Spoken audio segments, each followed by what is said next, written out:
Hey, good morning, everybody.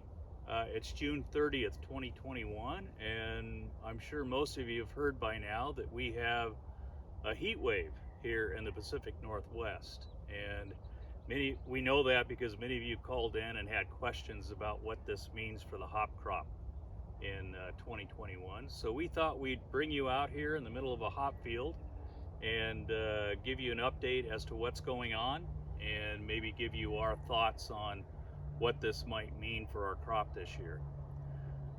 The heat wave really hit about 5 days ago is when we experienced our first 100-degree Fahrenheit weather, and that's gradually increased. We hope things peaked yesterday. We had about 115 degrees in most of the hop growing area of the Yakima Valley yesterday, and we're expected to be down in that 112 range today. And then we should have about 5 more days of 100-degree plus weather. So it'll be a pretty significant stretch of about 10 days of 100-degree plus. And then on the front end of that 100-degree weather, we had about 5 days of 95 to 99 degrees. And we expect after Monday probably another 5 degrees of that type of weather. So it's really more or less a 3-week period where we've experienced 95 degrees. And the atypical temperatures are these 110, 112, 115 that we've experienced the last couple days and should experience again today. One of the things that heat does to the hop plant is in these leaves, they have specialized cells called stomata that actually open up and close and allow for the free flow of those essential gases needed to fuel photosynthesis. So they let CO2 in, and then they let oxygen out. And when we get hot and dry like this, those stomata close up.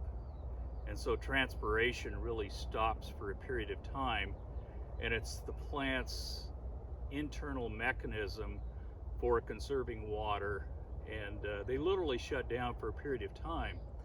And what we've seen the last couple days is those nighttime temperatures remain in the 70s. I was up at 5 this morning and checked the thermometer, and it was still 78 degrees out. So that doesn't really give that plant a chance to recover like it normally do when temperatures are in the mid-50s to lower 60s. So that's one issue. Now this particular yard is a cascade yard, and it's got plenty of moisture. It's got good shading down below the roots. This is all irrigated with drip irrigation, so this particular yard where moisture is available, there shouldn't be any significant issues. The issues will be on late trained hops that don't have the vegetative matter that this yard might have, and babies.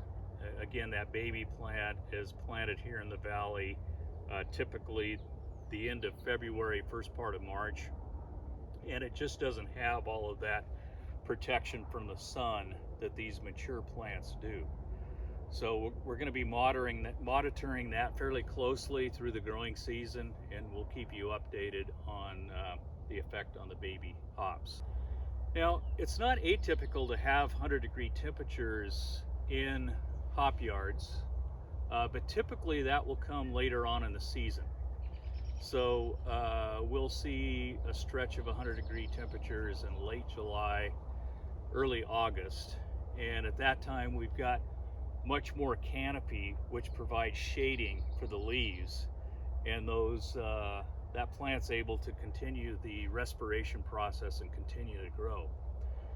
The other significant thing about having this temperature this time of the year is we're right starting into bloom, and you can see in this cascade yard there are some signs of early bloom starting, and you want to keep that plant healthy. You want to keep plenty of moisture. You really don't need those high temperatures, because sometimes you'll see that bloom get burned off by higher temperatures. So we want that little bloom to develop into a hop cone, which will end up in somebody's brew kettle in a different part of the world to help them make good flavorful beer. So we're out here because we're a company that believes in transparency. We want to keep people informed. We thought an easy way to do that would be to put this little video together so everyone has a chance to kind of see it and get the information at the same time. We're not ready to panic yet. We certainly design our procurement systems to make sure there's enough hops to cover our contracts every year. So if you're contracted, there's no reason to panic. So what we'll do is continue to keep you informed. We like the sunshine, we like the warm temperatures, we just don't like this 115 degree stuff that we've been getting. So we think we're on the downside of that now. That breeze that's blowing through here sure feels good, even though it's almost 8:30 in the morning. But we'll keep you up to date on any developments that happen. Very soon we'll put together kind of an overall crop report, our first crop forecast. We like to do that about the time of bloom, that second week in July. We'll put that together for you, incorporate all of our observations, and keep you updated on the situation here in the Pacific Northwest.